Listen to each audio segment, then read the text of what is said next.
कंकड़ इतना छोटा सा कि उंगली पर आ जाए, किंतु सोचिए यदि यही कंकड़ आंख में लग जाए तो कितनी बड़ी समस्या बन जाता है। अब सोचिए ये कंकड़ आपके मार्ग में है, आप पादुकाएं पहनकर बड़ी सरलता से आगे निकल जा सकते हैं, किंतु यदि यही कंकड़ आपके पांव और पादुकाओं के बीच फंस जाए तो आप ठीक से चल नहीं पाएंगे, भले ही वो मार्ग पुष्पों से भरा क्यों न हो। अर्थात आप बाहर की समस्याओं से, उन चुनौतियों से लड़ सकते हैं, भीतर की नहीं।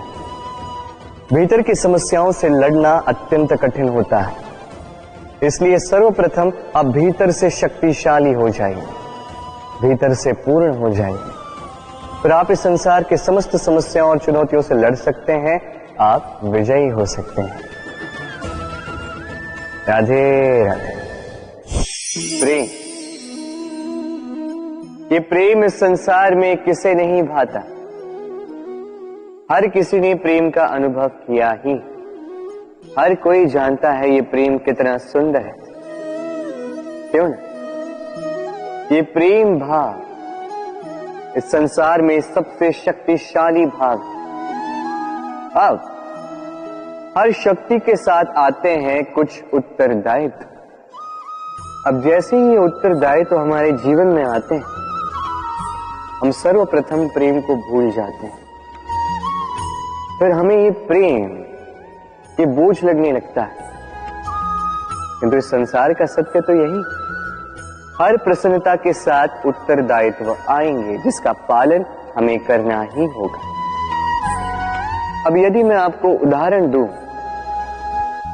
आपके बगीचे में आप चाहते हैं कि एक सुंदर सा पुष्पों से भरा हुआ वृक्ष आए, तो सर्वप्रथम उसके लिए आपको जल और धूप का आयोजन करना होगा, उसके जड़ों पर दीमक ना लगे ये आपको सुनिश्चित करना होगा, उसके आसपास उगी खरपतवार वो आपको हटानी होगी, उसी के पश्चात तो आपके उस बगीचे में वो सुंदर पुष्पों से भरा वृक्ष आएगा।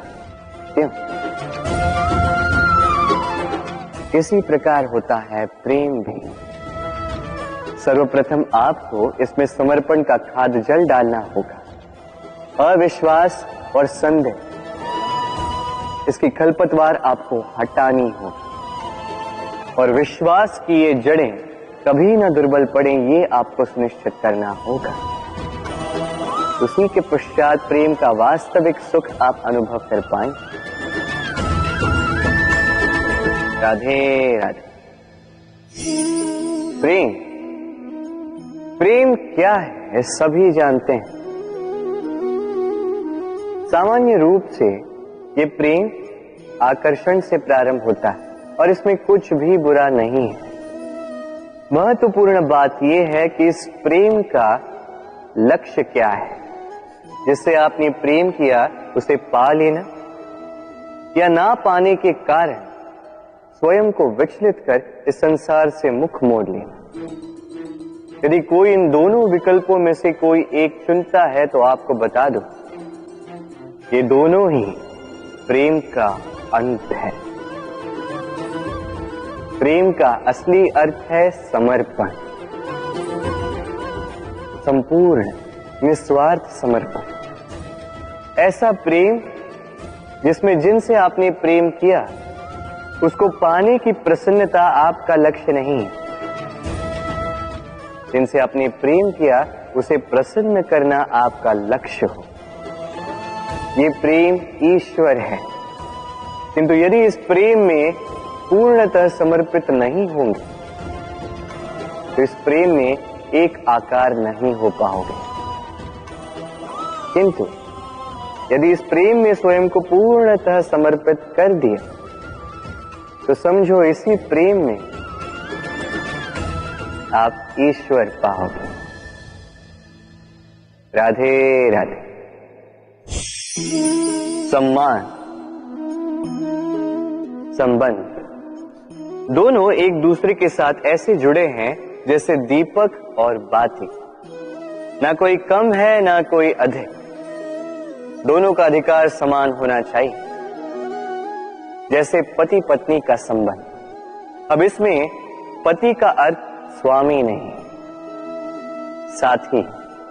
उसका कर्तव्य है साथ देना, आदेश देना नहीं। और ये संबंध सहकार से बनता है, अधिकार से नहीं। हाथ बढ़ाने से बढ़ता है, उंगली उठाने से नहीं। यदि इस संबंध में एक दूसरे का मान रखोगे, एक दूसरे का सम्मान करोगे, तभी ये संबंध बढ़ेगा, तभी ये संबंध अभिमान योग्य बनेगा। राधे राधे। सूर्य की किरणें कितनी दिव्य होती हैं ना। प्रतीत ही नहीं होता कि ये सूर्य रात्र भर अंधकार से जूझ रहा था। ये सूर्य प्रतिदिन उदित होता है, ये भुलाकर कि पिछली सांझ में ये डूब गया था।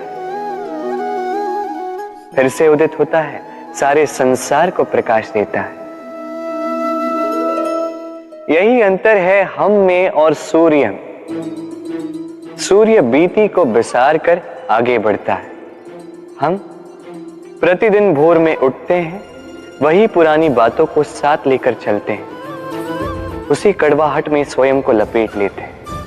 अब यही बीती बातों की श्रृंखला हमें जीवन में आगे बढ़ने ही नहीं देती। देखिए, यही जीवन है। भूल सबसे होती है, अपयश सबको मिलता है, सबकी यात्रा में असफलता लिखी है, सभी बुरे दिन देखते हैं। किंतु इन सारी बातों को भुलाकर जब जीवन में आगे बढ़ोगे, तभी तो इस संसार में, इस आकाश में सूर्य बनकर चमकोगे, तभी तो इस संसार को प्रकाश दोगे। इसलिए प्रतिदिन जागिए, एक नए जन्म के साथ, एक नए उत्साह के साथ, एक नए लक्ष्य के साथ। क्योंकि ये बीती बातें आपको पीड़ा देने के लिए नहीं, केवल शिक्षा देने के लिए होती हैं। राधे राधे।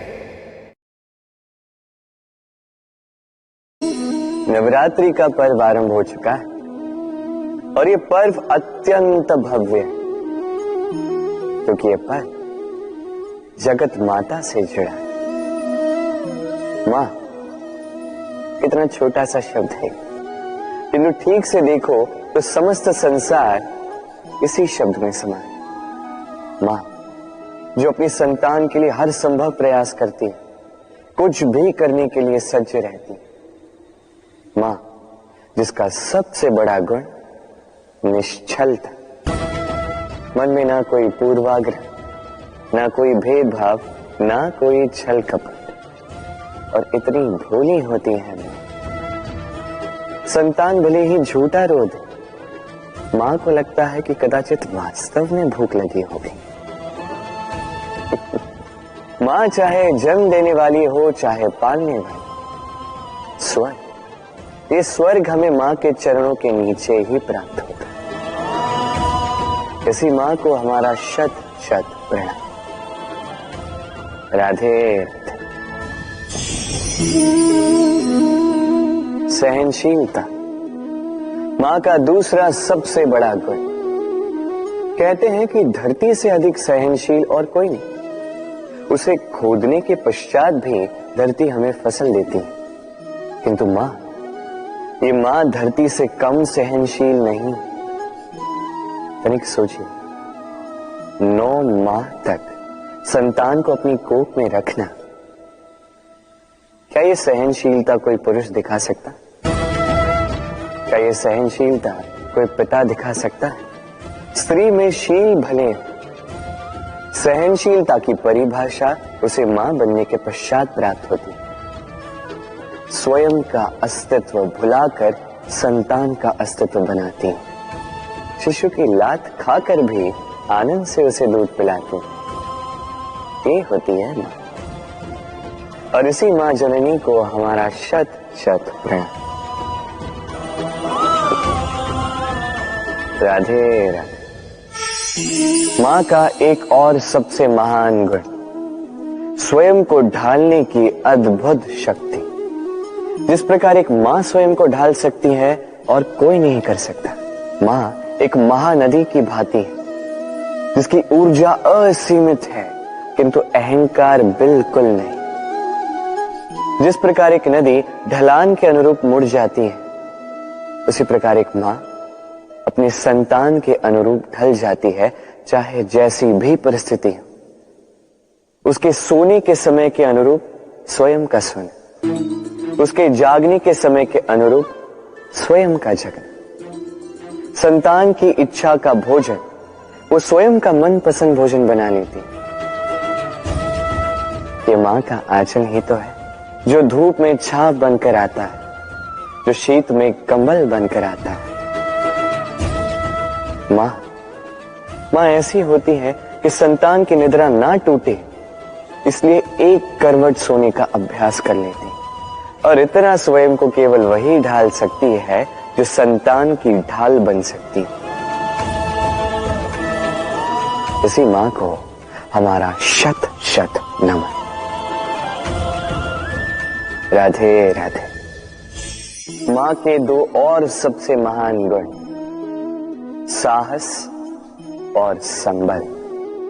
साहस ये कि वो अपने संतान के लिए कुछ भी कर सकती, और संबल ये कि वो अपनी संतान को कभी टूटने बिखरने नहीं देगी।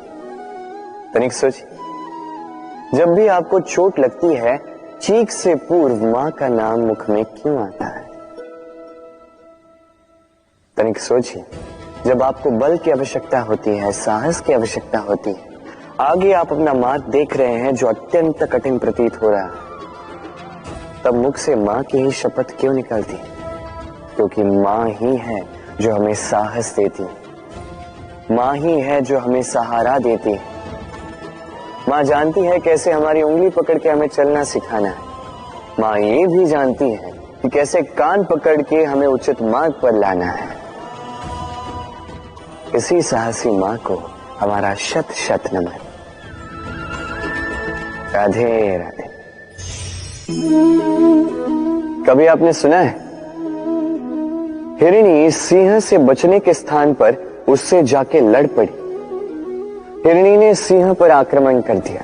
कभी सुना है? कभी नहीं।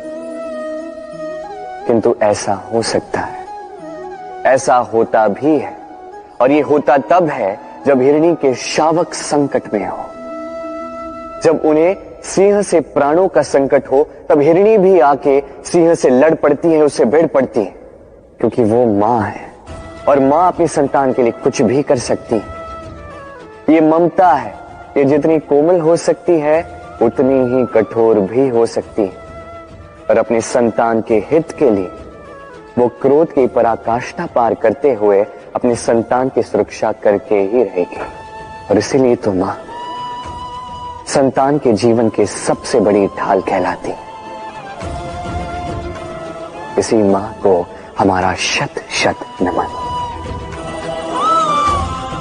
राधे राधे। करुणा, करुणा वो भाव है जिससे संसार के सारे भाव जन्म लेते हैं, और ये समस्त संसार ये मां से जन्म लेता है। मां वो व्यक्ति है जो करुणा का सागर है। संतान को देखकर ही समझ जाती है कि उसकी विडंबना क्या है, उसकी आवश्यकता क्या है। संतान के नेत्रों में यदि अश्रु दिखे, वो देखकर ही समझ जाती है कि उसके शरीर के कौन से भाग में उसे चोट लगी है। संतान के बिना कहे मां समझ जाती है कि आज भोजन में संतान क्या खाएगी। ये होती है मां। मां करुणा का सबसे बड़ा रूप है, और आज के युग में मनुष्य जो है थोड़ा भी आगे क्यों ना निकल जाए, मां को तो पीछे ही छोड़ देता, मां को भूल ही जाता है। ये भूल आप कभी ना करें, कभी ना करें, क्योंकि मां वो करुणा है जो यदि आपके जीवन से चली गई, उसके पश्चात आप जीवन अवश्य जिएंगे, किंतु कभी जीवन जी नहीं पाएंगे। उसके पश्चात आपके जीवन से आपका ये मूल्यांकन, आपके जीवन से करुणा का ये भाव,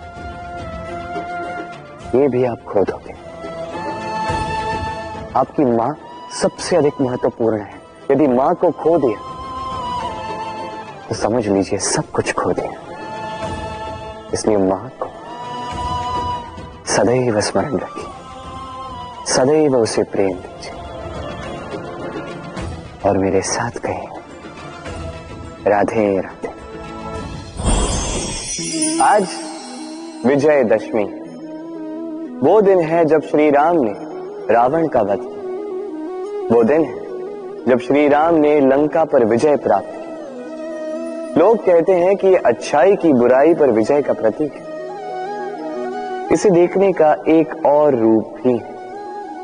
जी हां, ये प्रेम के विजय का भी प्रतीक है। ये परिवार के विजय का भी प्रतीक है। आपको तो ज्ञात होगा ही कि रावण महाज्ञानी था, महाशक्तिशाली था, महादेव का परम भक्त था रावण। अब जो व्यक्ति कैलाश पर्वत उठा सकता था, वो व्यक्ति स्वयं एक कटे हुए वृक्ष की भांति श्री राम के चरणों में गिरा हुआ था। क्यों?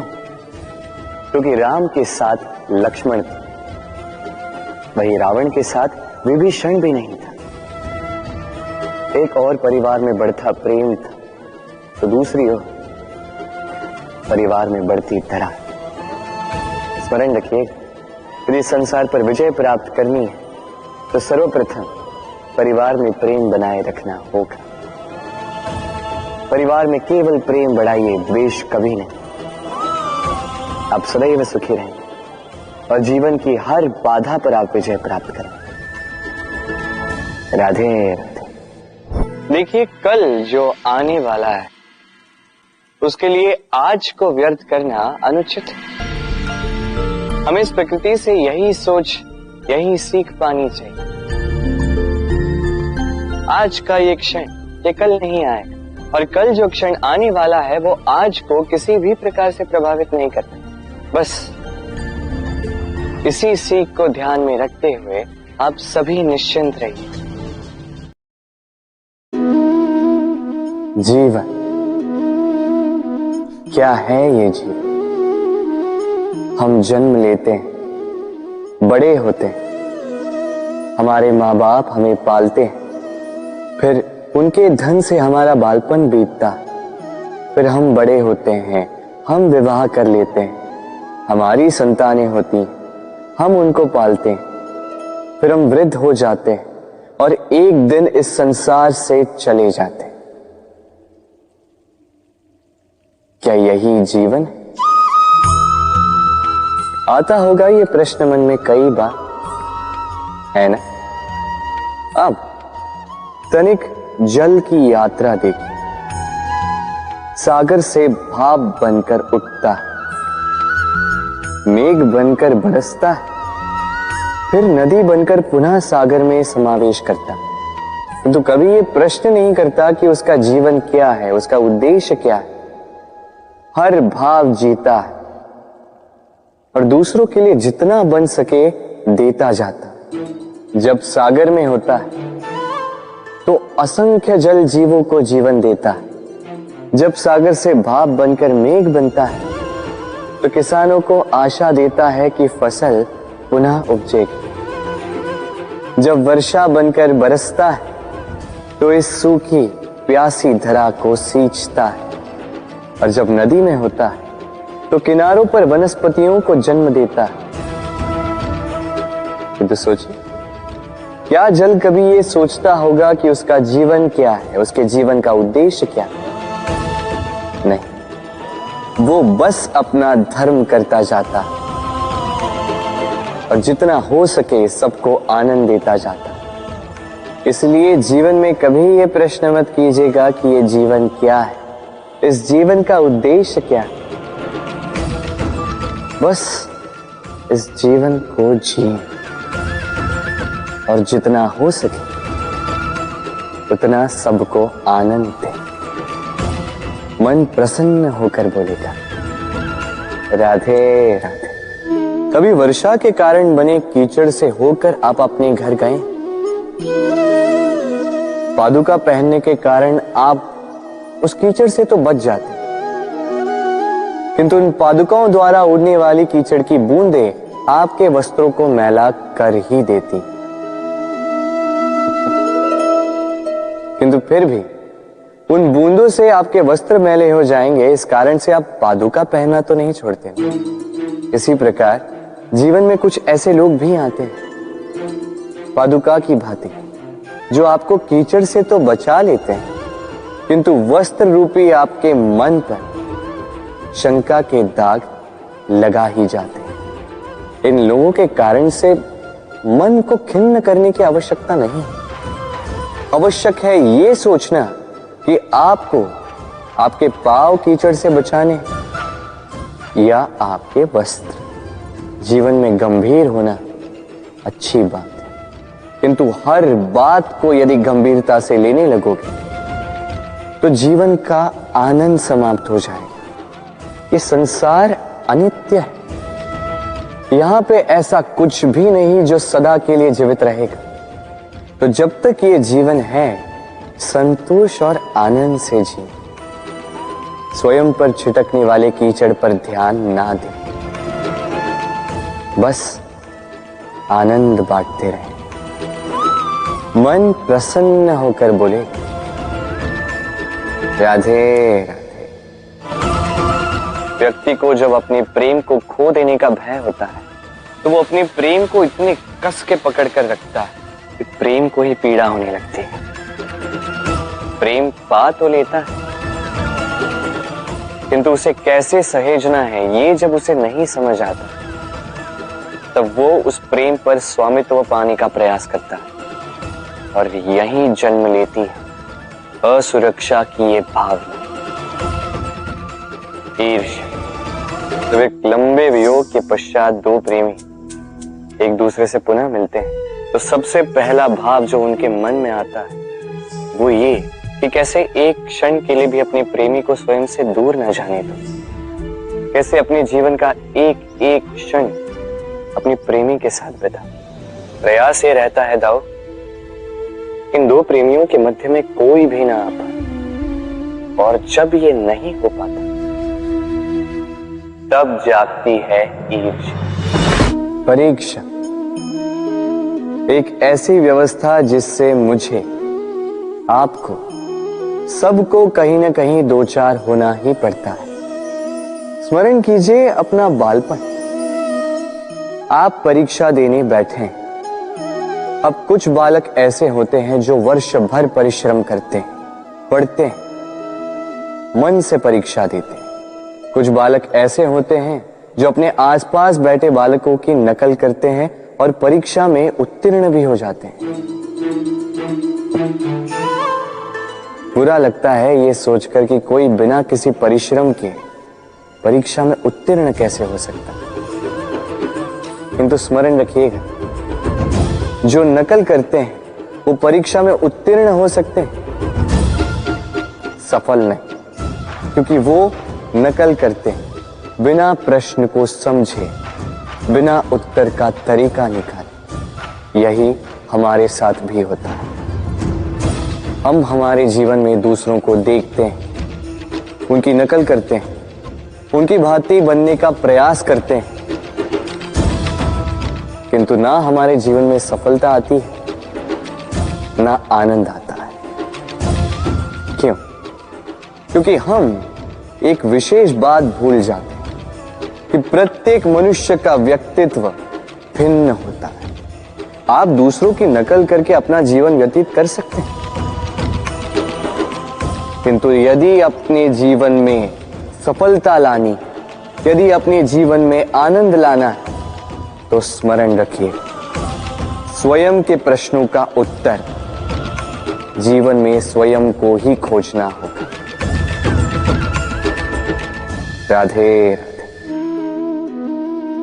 मनुष्य को जब सफलता मिलती है, तब उसमें जागता है अहंकार, और ऐसे में मनुष्य अक्सर एक बात भूल जाता है झुकना। सोचता है कि मैं किसी के समक्ष क्यों झुकूं?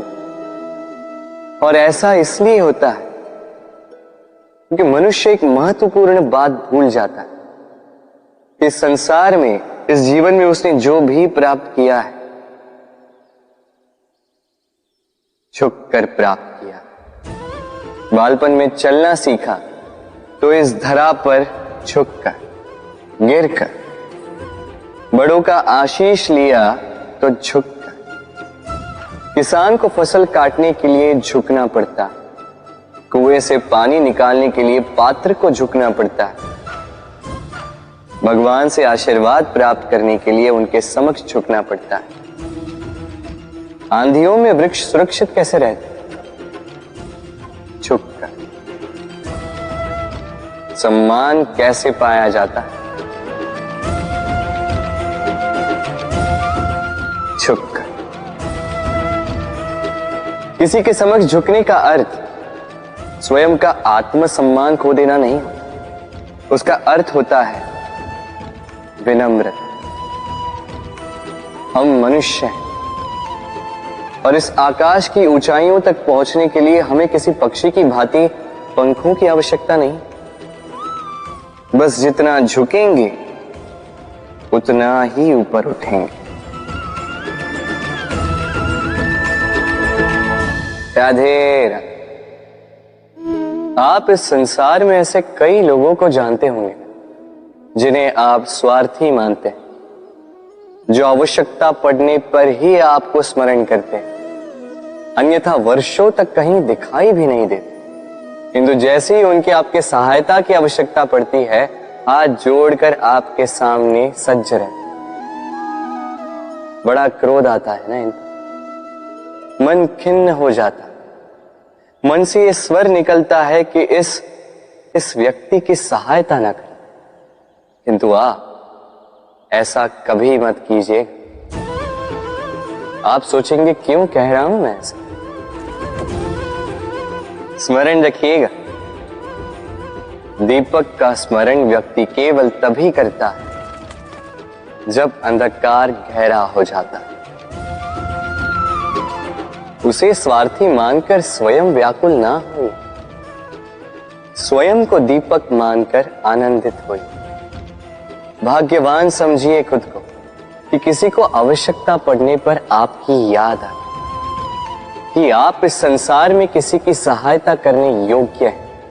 इस जीवन में किसी के स्वार्थी होने से स्वयं का दृष्टिकोण न बदले।